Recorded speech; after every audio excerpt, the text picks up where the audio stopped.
London in the 1600s was a city of extremes. Home to nearly 500,000 people by century's end, it was Europe's fastest growing metropolis, a place where royal power, global commerce, and daily survival collided in streets that had barely changed since medieval times.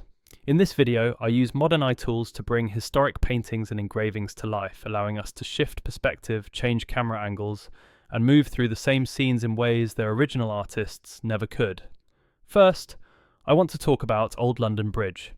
By the 1600s, Old London Bridge was far more than a river crossing. It was a densely built street suspended above the Thames, linking the City of London to Southwark. Houses, shops, warehouses, and chapels lined the bridge so completely that from a distance it appeared less like a bridge and more like a continuous neighbourhood spanning the water. The bridge rested on 19 narrow stone arches supported by massive piers. These constricted the tidal flow of the Thames beneath them, creating powerful currents that made navigation extremely dangerous. River traffic attempting to pass through the arches faced strong surges of water, and accidents were common. Boatmen called it shooting the bridge, and many passengers chose to disembark and walk rather than risk it. The buildings on the bridge rose several stories high, often projecting outward over the roadway, and residents lived above the constant movement of carts, horses, and pedestrians below. Fire was a constant threat. Congestion was unavoidable. And yet people continued to live and work here for generations. Crossing Old London Bridge meant passing not only through a commercial artery, but beneath visible reminders of authority. At the southern gatehouse, severed heads of executed traitors were displayed on pikes, rotting in the open air as warnings to anyone entering the city. Below, the Thames functioned as London's primary highway. Barges, ferries, merchant vessels, and smaller rivercraft crowded the water, carrying grain, timber, coal, cloth, and imported goods. The river connected London to England's interior, to Europe, and to the wider Atlantic world, making the bridge a point where local life and global trade intersected. In severe winters, the restricted flow beneath the bridge's arches could contribute to the river freezing. During these rare periods, the Thames briefly transformed, with people walking and gathering on the ice below the bridge, a striking contrast to the danger the river usually presented. By the mid-18th century, the bridge had deteriorated so badly that officials decided to clear and remodel it. Between 1756 and 1762, the buildings that had crowded Old London Bridge for centuries were gradually demolished. Although paintings from that era depict its final years, they show a crossing that had already shaped London for more than 500 years. Remarkably, this is a site you can still visit today, though the medieval bridge itself was replaced in 1831. What makes Old London Bridge remarkable is not only its engineering, but its endurance as lived space. It functioned simultaneously as infrastructure, marketplace, neighbourhood, and symbol. Kings and commoners crossed it, traders and labourers worked upon it, and newcomers arriving in London first encountered the city at this narrow, chaotic crossing. This view shows the Tower of London as it appeared in the 1600s, rising above the Thames on the eastern edge of the city. By this time, the tower had stood for more than 500 years. It functioned as a fortress, an arsenal, a treasury, and one of the most notorious prisons in England. High-profile prisoners accused of treason were held within its walls, many never leaving alive. The tower also housed royal records, weapons, and the crown jewels, reinforcing its role not just as a place of punishment, but as a cornerstone of the English state. The outer walls were guarded constantly, and the inner courtyards remained off-limits to ordinary Londoners. Only those summoned by the king or imprisoned by his command passed through those gates. The air around the tower was heavy with fear and authority. Even from the river, passing boatmen lowered their voices. Everyone knew what happened inside those walls. Torture, interrogation, and execution were regular occurrences. Anne Boleyn, Lady Jane Grey, and Thomas More had all met their ends here. By the 1600s, the tower's reputation was enough to keep dissent in check. The threat of being sent there hung over anyone who challenged royal power. Yet the tower was more than a prison. It was also a working fortress. Cannons lined the walls. Soldiers drilled in the courtyards. The Royal Mint operated within the grounds, stamping coins that bore the king's image and spread his authority across the realm.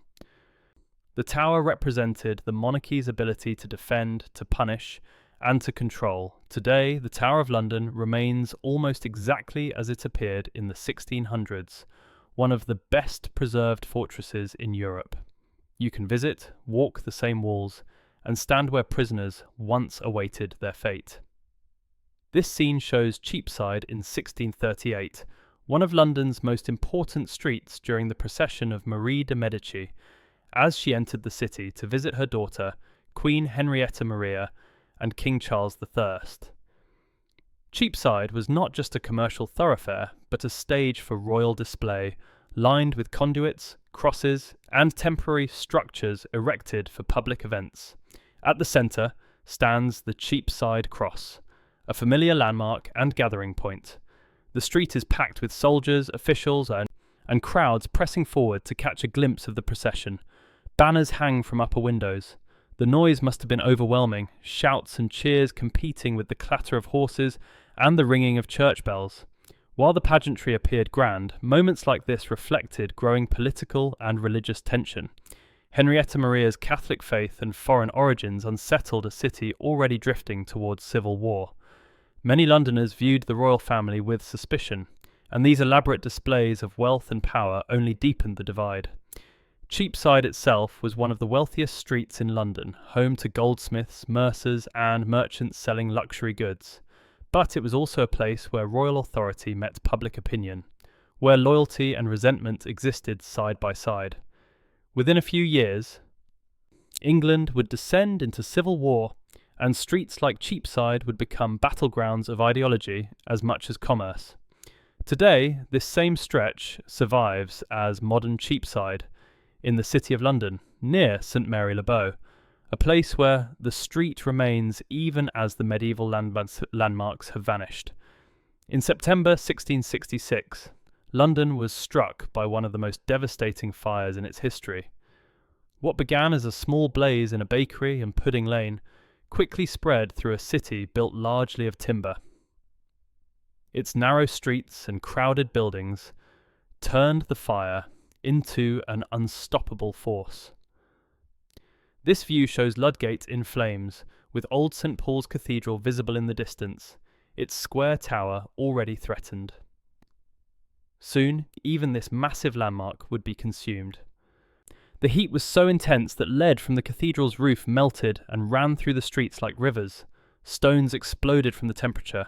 The noise was deafening, a roar of collapsing timber and cracking masonry that could be heard for miles. Thousands fled ahead of the advancing flames, carrying what possessions they could, abandoning everything else. The wealthy hired carts and boats to escape. The poor simply ran. Panic spread as quickly as the fire itself. Rumours circulated that foreigners had started the blaze deliberately. Several innocent people were attacked by mobs seeking someone to blame. The king himself, Charles II, took to the streets, helping to organise firefighting efforts, and ordering buildings demolished to create fire breaks. But the wind was too strong, and the fire moved faster than any response. Another view looks across the Thames near Tower Wharf on the evening of September 4th. London appears as a continuous wall of fire. To the left stands London Bridge, still crowded with buildings.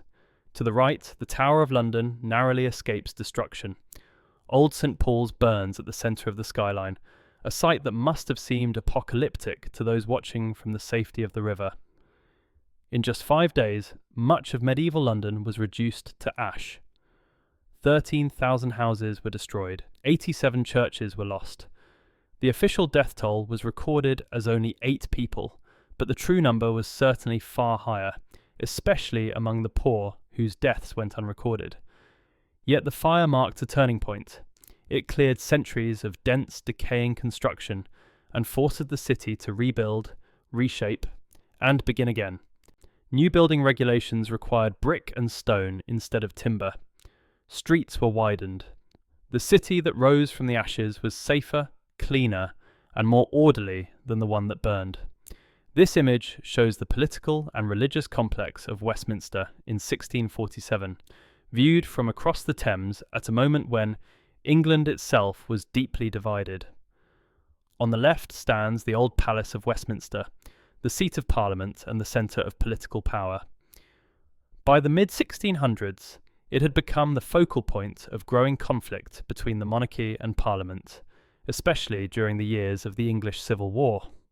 Just beside it rises Westminster Hall, one of the oldest and grandest surviving parts of the palace, used for courts of law, state trials, and major public gatherings.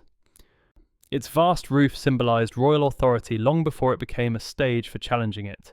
To the right dominates Westminster Abbey, the spiritual heart of the nation. For centuries, it had served as the site of coronations, royal funerals, and the burial place of kings and queens, reinforcing the sacred dimension of monarchy.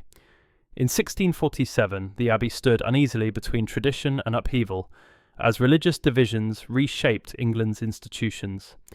At the centre of the scene are Westminster Stairs, a busy river landing where travellers arrived and departed by boat. In an age before bridges and paved roads dominated travel, the Thames functioned as London's main artery, carrying politicians, clergy, messengers, and citizens directly to the doorstep of power. This was where decisions were made that would determine England's future. Within 2 years of this image, King Charles I would be tried for treason in Westminster Hall and executed just outside the banqueting house at Whitehall. The monarchy would be abolished, and England would become a republic under Oliver Cromwell. These buildings witnessed it all. This etching shows the Palace of Whitehall in 1643, then the largest royal residence in England, and the primary home of the monarch. Stretching along the Thames, Whitehall was not a single palace but a vast complex of halls, chambers and administrative buildings where royal government was conducted. From the river-facing steps, kings and courtiers arrived by boat, underscoring the Thames as London's main route of travel and power, and Whitehall as the heart of the Stuart court. Inside, the palace was a maze of interconnected buildings. The banqueting house, completed in 1622 and designed by Inigo Jones, stood as the architectural centrepiece, its ceiling painted by Peter Paul Rubens to glorify the divine right of kings. Courtiers competed for access to the king. Government ministers debated policy. Foreign ambassadors waited for audiences. The palace hummed with intrigue, ambition, and the constant manoeuvring for royal favour. By 1643, when this image was made, England was already at war with itself. King Charles I had fled London, and Parliament controlled the capital. Whitehall stood empty, a symbol of royal power without a king to wield it. Within a few years, Charles would return not as a ruler but as a prisoner. On January 30th, 1649, he was led through the banqueting house and out onto a scaffold erected in front of it. There, before a stunned crowd, the King of England was beheaded, an act that shocked Europe and ended centuries of unquestioned royal authority. Most of Whitehall was destroyed by fire at the end of the 17th century. Today, only the banqueting house survives, standing as the last remnant of what was once the centre of royal life. You can visit it, walk beneath Rubens's ceiling, and see the window through which Charles I stepped to his execution. This is Richmond Palace in the 16th and early 17th centuries, one of the most important royal residences outside central London. Originally rebuilt by Henry VII on the site of a former medieval manor, Richmond became a favoured retreat for Tudor and early Stuart monarchs, offering cleaner air and space away from the crowded city. The palace stood beside the Thames, surrounded by gardens and parkland. Its towers and courtyards reflected the wealth and ambition of the Tudor dynasty. It was here that Elizabeth I spent her final days, dying at the palace in 1603, marking the end of the Tudor line and the beginning of the Stuart era. After her death, Richmond continued to serve as a royal residence, but its importance gradually declined. Over time, the palace fell out of use and was gradually dismantled. Today, its grounds form part of modern Richmond, with only traces of its walls and layouts surviving beneath the streets and riverside paths. If you visit Richmond today, you can still walk along the Thames where the palace once stood and imagine the monarchs who looked out over these same waters. Standing here, looking back at these moments, it's hard not to feel how close the past really is. These streets, these buildings, these events shaped the world we live in. And through these reconstructions, we get just a glimpse of what it was like to be there.